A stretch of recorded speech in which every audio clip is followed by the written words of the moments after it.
So UFC 282, Blachowicz versus Ankalaev just wrapped up, and as everyone was kind of discussing the two decisions, I thought I was just going to copy the MMA Guru's great video idea, really, and to match up the winners of the card. So I'm going to do that, and I'm going to give a little bit of credit to MMA Guru because he does do this kind of content, and he does a very good job of it. But I want to start kind of doing the same sort of thing. So yeah, I'm gonna start with this card.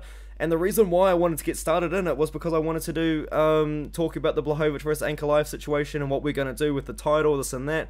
And I made a whole video about it, including all of these future potential opponents. And then, as soon as I finished recording the video, Teixeira versus Hill was announced for UFC 283, and I was so angry, so angry. So I just recorded an entire video. It was such a good video as well, in my opinion. But we move on, man.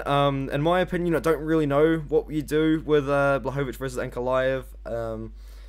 Either of them two could maybe fight Anthony Smith, or they could do a rematch or something like that, but it wasn't really something I thought about, and I think you just do a rematch. UFC 285 main card, 3-round fight. I think that would be a really cool option, maybe like the opening fight or something like that. But Paddy Pimblett in the co-main event defeated Jared Gordon. I had a 30-27 Gordon on my scorecard, and a lot of people actually agreed with that. A lot of people had a 29-28 Gordon. But 23 out of 24 media outlets on MMA Decisions had it Gordon, and 10 of those had it 30-27. I think this is a really bad decision. Like, this is bad, and what it does prove, though, is that Pimblett is not a guy you're going to beat by decision. You know, when UFC's trying to build up big stars like Paddy Pimblett, you're not going to beat them by decision. So, I'm going to give him someone that he might...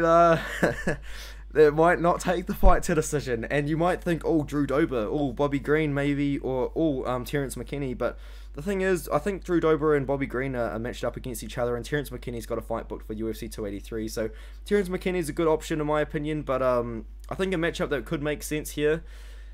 You may not like it, but I like it. Esteban Ridovich is an 11-0 opponent. He hasn't made his debut yet, so he's actually going to be a lot lower ranked in the rankings, in the UFC ranking, than Jared Gordon, because I don't think they're going to push Paddy Pimblett up to like the top 15 guys after a win over Jared Gordon, or a win because he didn't really look that great. Like, you watch the fight, Paddy Pimblett, man, like at times his chin was up, everyone was talking about that, but he kind of looked frozen. Like, he almost looked, I was like, oh man, I'm losing this fight, like this isn't good. Like, I'm just saying, man. So I think what we've got to do is we've got to drop him down in the rankings, but still give him an opponent that's going to garner him respect if he wins.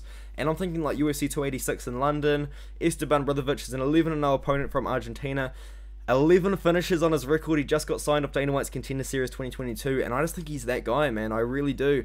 And I think this is just a fight that makes sense, because if Paddy Pimblett beats Ridovich, it's going to be like, wow, Paddy Pimblett just beat an 11-0 opponent. You know, like, this is a really good bounce back win for him. And Ridovich, if Ridovich beats Paddy Pimblett, which is somewhat likely, he's going to do it by finish, because he's got 11 finishes in his whole career, which is kind of crazy. But the next thing that I was going to say is, if Ridovich beats Pimblett, you can build up Ridovich as the next like Argentinian super prospect, like Santiago Ponzinibbio once was. So I think that's an option as well. Speaking of Santiago Ponzinibbio, you've got Roddy Lawler here.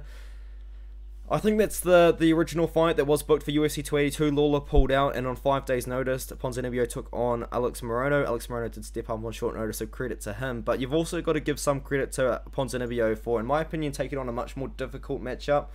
And I think you've got to reward Ponzinibbio with a big name for doing that, man, especially in a main card spot, in a fight which he was having trouble with. Now, Roddy Lawler, he did pull out from an injury, so he could be a lot more injured than maybe I think. But this fight, in my opinion, I think we put it on UFC 285 main card in March, which is 3 months away. So if Lawler is really injured, it probably wouldn't make sense for this matchup to make happen. So maybe you could do Ponzinibbio versus Brian Barberena, or even the guy that just beat Brian Barberena, and Rafael dos Anjos, who seems to be wanting to fight at 170. So that's an option in my opinion as well.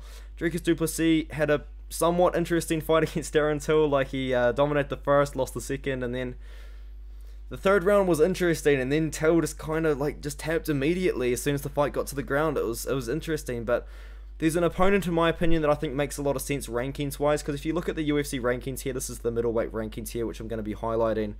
If you do look at the rankings, at number 10 is Darren Till, who Dricus du Plessis just defeated. And at number 9 is Jack Hermansson, but Jack Hermansson's coming off a loss. So I think what's going to happen is Dricus du Plessis is going to jump Hermansson in the rankings and be ranked number 9. And who's ranked number 8? Roman Dolidze just ended up in the rankings. He's going to be ranked number 8, and he's going to be wanting to look for an opponent sometime soon. So here's what I think you do. I think you do Dricus du Plessis versus Roman Dolidze, main card of a fight night that's in an arena, maybe early main card of a pay-per-view coming up, maybe like UFC 285 as I was talking about before. I know there's a fight card coming up in Texas. I don't know how far away that is, but I think that could make sense, main card of that card. And inside of an arena, not in the UFC Apex. I don't think anyone wants to see it in the Apex. So, yeah, I think Roman Dolidze versus Dricus du Plessis makes sense. Roman Dolidze just finished Jack Hermansson. He's been knocked out for Hawes and Kyle Dalkaus. Like, ever since he stole JP Bay's wife, he's been a different fighter, man. Like, Cheyenne Velismus has got something, man, and she's putting it through to Roman Dolidze. So I think this is a fight that makes sense. Dricus du Plessis, he does need to work on his cardio a little bit, but rankings-wise, it makes sense. Ilia Topuria, again, this is going to be a rankings-wise situational kind of thing, and I just realized you can't actually see the featherweight rankings on the UFC website because of my little setup here, which is a little bit annoying. So I'm going to do this. I don't even know if it's going to work. I think I might look like an idiot doing it. It does work. Okay, so if you look at the rankings here, what we've got here is Ilia Topuria just defeated Bryce Mitchell, who's number 9. He's going to take that number 9 spot very likely. He's probably not going to want to fight Giga Chikadze because he's also Georgian. Calvin Kattar's injured. Chan Sung Jung is injured. Josh Emmett has got a fight booked. Brian Ortega's injured and also number 3, so probably wouldn't make that much sense. Arnold Allen versus Max Holloway is almost a done deal by the sounds of it because Arnold Allen's been posting on his Instagram recently, kind of alluding to it. So I think what you've got to do here is Ilia Topuria, he's going to have to fight down the rankings a little bit. I know he probably won't want to do this, but I think Movsar Evloev makes the most sense. And if Movsar Evloev isn't an option, you do Sadiq Youssef. And maybe then, like, I think Dan Ige has gotten a fight booked, but maybe then, like, I don't know, Edson Barboza just lost to Bryce Mitchell pretty dominantly, so maybe JSP, but I think Ilia Topuria versus Movsar Evloev or Sadiq Youssef is, in my opinion, the most logical way to go here. So let me just fix my tabs so I can continue with the video normally. So what I've got here is Ilia Topuria taking on Movsar Evloev. Now, Movsar Evloev was actually originally meant to fight Bryce Mitchell, but it got cancelled because I think Evloev kind of pulled out of the fight. So I think that's what you do. Movsar Evloev taking on Ilia Topuria. Great matchup, 13-0 versus 16-0. The winner gets pushed, a massive promotional push. I know maybe Ilia Topuria versus Paddy Pimblett could be a fight to make, but I don't think they're going to do that. And I really do want to see Ilia Topuria stay at 145 because a lot of people were saying when he fought Bryce Mitchell, man, Ilia Topuria looks really big, but I was thinking, man, this looks like his natural weight class. I don't like Topuria at 155. I think Topuria needs to try and stay at 145 if he can. So we move on. We've got Raul Rosas Jr. Looked amazing in his debut. Raul Rosas Jr., man, this guy has dominated his entire career. He's never come up against any adversity whatsoever. His Dana White's Contender Series fight was pretty competitive, but he did dominate that fight too. But yeah, dominated Jay Perrin, man. I don't know what Jay Perrin's going to do now because that's a tough loss to take. He talked all that smack and then he was trying to hype up Raul Rosas Jr. after losing. I was like, you can't rebuild yourself from that, man. Like, that's just awkward. But yeah, Raul Rosas Jr. I think what we've got to do here is Guido Cannetti. I think it's a great fight. I think it's a fight that makes sense as well. Like, Guido Cannetti's 42 years old, which is why it makes sense. Like, we're never going to have this opportunity again. An 18-year-old fighting a 42-year-old. It's going to be the biggest age difference in UFC history, 24 years. And I think it's like I think it's just a good fight. Guido Cannetti's on a good win streak right now. He's on a 2-fight first round finish win streak, which may make the fight a little bit scary because we really don't want to see Rosas lose this early on in his career, and we really don't want to see Rosas get knocked out either because he's 18 years old. But I think Guido Cannetti is a very winnable matchup for Raul Rosas Jr., although very dangerous. I think it's a good opportunity to build Raul Rosas Jr. off Guido Cannetti, and I think that would be such a good marketing standpoint, saying, wow, there's a 24-year age difference in between these fighters. Like, that would be brilliant marketing. Like, I'm a marketing genius. I think that's a very easy to sell fight. Once again, either the featured prelim of a pay-per-view or like the second or third to top prelim of a pay-per-view makes sense to me, or main card of the fight night in Texas as I've been talking about. But UFC 285, Raul Rosas Jr. versus Guido Cannetti makes all the sense in the world to me. I think it's a great fight. Now we're going to have to go off another rankings-based sort of prediction here. Raul Rosas, sorry, Yoazino, so this guy's living rent-free in my head. I love him as a prospect, dude. He's so good. But anyway, Yoazino Rosenstrike, sorry, is a heavyweight, and he's obviously just defeated the number 11 ranked Chris Dalkaus. He's going to be ranked number 9. I think he's either going to stay at 9 or maybe move up to 8. I don't see too much shift in the rankings. I think Volkov is coming off a loss, so I think we're going to see Rosenstrike end up being number 8. And at number 7 is Derek Lewis. And one thing about Derek Lewis is he's from Texas, and I know he's had so much lack of success. I think it's Houston, Texas, where he's been fighting and having not a lot of success. But San Antonio, Texas, right? You're hearing me out here? In San Antonio, Texas, it's in Texas. In the state that Derek Lewis is from, they're going to need a good main event. Yoshino Rosenstrike versus Derek Lewis would be a awesome main event. Both KO artists, both really cool strikers. And just once again, have I said it like 5 or 6 times now, Lewis is from Texas, it makes sense. And a lot of people like Rosenstrike as well, because he's a very exciting heavyweight with a lot of KO power. 2 guys with KO power, someone's getting knocked out. I think main event of that card, or maybe if Derek Lewis doesn't want it, they can find a really good main event, maybe the co-main event potentially, but I think it's just such a good opportunity to put Derek Lewis on a fight card in Texas against a guy very similarly ranked to him that he hasn't fought yet in a very high ranking position. So you guys, Rosenstrike versus Derek Lewis, let's make it happen, man. And I think Derek Lewis hasn't fought since he lost to Pavlovich, so that was in July. So that's a lot of time that he's taken off. He was meant to fight Spivak. I don't really like that matchup, to be honest. I think Lewis versus Rosenstrike is much more exciting. So Emin Shabazian taking on Dolce Lungwiambula. I think once again, Emin Shabazian is someone that I think we're going to have to build up a little bit here. I know, like, on the unranked side, I think he's like ranked like in the top 25 or the top 20.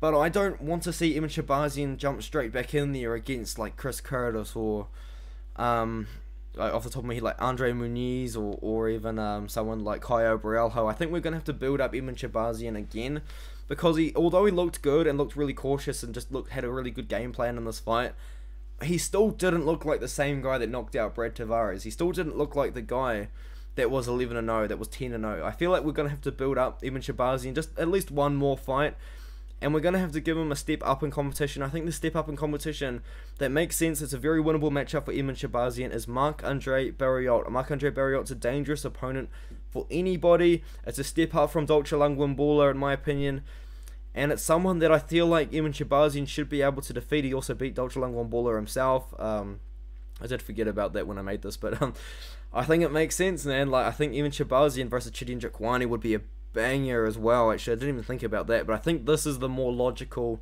move to rebuild. I want to say, like, rebuilding his confidence, like building up Emin Shabazian, and also Marc-Andre Barriault will be a very live underdog in that fight, because I think that Shabazian would be the favorite. But Shabazian didn't look like amazing to me, in my opinion, so I think that's just a fight that makes sense. I think Shabazian versus Barriault. Man, I'm talking for 13 minutes. What are you talking about for 13 minutes about? The time has gone. Anyway, Chris Curtis, he's ranked number 15, I believe. He just beat Joaquin Buckley. I don't see Chris Curtis jumping Nasruddin Imavov and Gastelum in the rankings. It's going to be a big middleweight ranking shift after this card. But I think Chris Curtis is just going to stay at 15, in my opinion, or maybe he bounces to 14. But you're going to have to drop Imavov then. I think Chris Curtis stays at 15. And the thing is, he just defended his number 15 ranking spot, so I think it does make sense to bump him up the rankings a little bit. And I think you give him Andre Muniz. Andre Muniz is a fight that makes sense. Maybe he's going to want to fight at UFC 283 in Brazil. Maybe Chris Curtis could be keen for that, or otherwise he could do this like co-main event of a fight night in the UFC Apex. Maybe even main event of a fight night in Apex. I think it would be a terrible main event of an Apex fight night, but like, it makes sense, in my opinion. Rankings wise, this is a fight that makes sense, and also a very winnable fight for Chris Curtis, believe it or not, because the thing about Andre Muniz that not a lot of people talk about, this guy's chinny, man. He's been knocked out 4 times in his career, and Chris Curtis does have the power, and also Chris Curtis is somewhat coming off a similar fight camp sort of style, where he fought Rodolfo Vieira, and they've got obviously similar jiu-jitsu sort of styles. I think Chris Curtis might be interested in taking that fight against Andre Muniz, the number 11 ranked, and if Chris Curtis is going to move up the rankings, he's going to have to take these risks, you know, like Darren Till's not going to be keen on fighting him, he just lost. Gastelum and Imavov are matched up against each other. I think he's good buddies with Sean Strickland. Like, I think it just makes sense. I think what we've got to do is Chris Curtis versus Andre Muniz, preferably at UFC 283 in Brazil. I think that makes the most sense. Otherwise, maybe you do Chris Curtis versus Andre Muniz in like a Apex fight night, or the Texas fight night, you know what I mean? Because the thing is, we're going to Australia and then we're going to London. I don't know if you want to do Curtis versus Curtis versus Muniz could happen in Australia or London, but Anyway, Billy Quarantillo, in my opinion, just fought. Obviously not in my opinion. This is a fact. Just fought Alexander Hernandez, and he won. But the thing about Billy Quarantillo is this guy is much watched TV, and he needs to be in a higher spot than the early prelims. It's time we give Billy Quarantillo only fights in a crowd, because his fight against Shane Burgos was fight of the year, in my opinion, and then just had a great fight against Alexander Hernandez, which was very exciting, and just got a really cool finish as well. We give him another guy that likes to fight in a crowd, another guy that lives off the crowd, Nate Landwehr. I'm telling you, Nate Landwehr versus Billy Quarantillo would be an absolute banger of a fight. They might train at the same gym, though, now that I bring that up. Am I correct in saying that? I'm a little bit worried now that I've just put together a banger matchup that's going to make no sense. Anyway, the thing is, though, I think they might be... I don't know. Anyway, the thing is, I think Billy Quarantillo versus Nate Landwehr is the fight to make, man. Like, these guys, super exciting, similar records as well. Billy Q is 17-4. Nate Landwehr is 16-4. Both guys thrive off the crowd. Both guys always putting on good fights. So maybe UFC 285 prelims, quite high up on the prelims, or the UFC Fight Night in Texas. Once again, I don't actually know how far away that Texas Fight Night is, but it makes sense to me, in my opinion.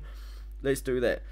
TJ Brown just defeated Eric Silver and got his first finish in the UFC. So let's give him another fight, which in my opinion he can finish. And I think he can win this one by knockout. Steve Garcia just moved down to 145 pounds. Destroyed Chase Hooper in 90 seconds. Like, Chase Hooper had absolutely nothing for him.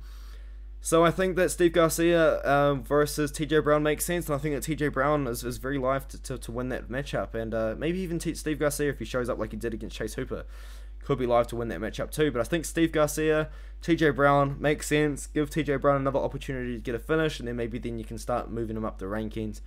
Cameron Saaiman, 7-0 opponent. Let's move him up, but let's also give him that Rosas Jr. treatment, you know what I mean? Because he is 21 years old. We don't want this guy to be losing early on in his career. He is 7-0. Let's just build him up, man. Let's give him an opponent which is winnable, but also a step up in competition from Kozlo. Let's give him Ayman Zahabi, man. Ayman Zahabi just defeated Ricky Turcios in a weird fight, which Turcios just had a terrible game plan for. But I think this is a step up in competition from Stephen Kozlo, and I think it's a winnable matchup. I know that he was originally scheduled to fight Ronnie Lawrence, but I do not like that fight for Saaiman, in my opinion. I think that Lawrence would win. I think Zahabi versus Cameron Saaiman just makes sense. I think that's a good matchup, man. I really do. So maybe like a UFC Apex kind of card, high up on the prelims. I mean, like, I know Saaiman is a guy that they're going to want to build up, but let's just quietly build up his record, and then we can put him on, like, maybe in a pay-per-view, like, mid of next year, mid to late next year. So let me know what you think about this. I think it's great. I mean, obviously, I come up with it. It's my opinion, so I kind of like it. But let me know what you think of the matchup soon. I feel like the Esteban Radovich versus Paddy Pimblett is going to be a controversial one. Like, I know there's better matchups out there for Pimblett, but I think that's just a fight that makes sense, man. I really do. So let me know what you think, and I'll see you in the next one.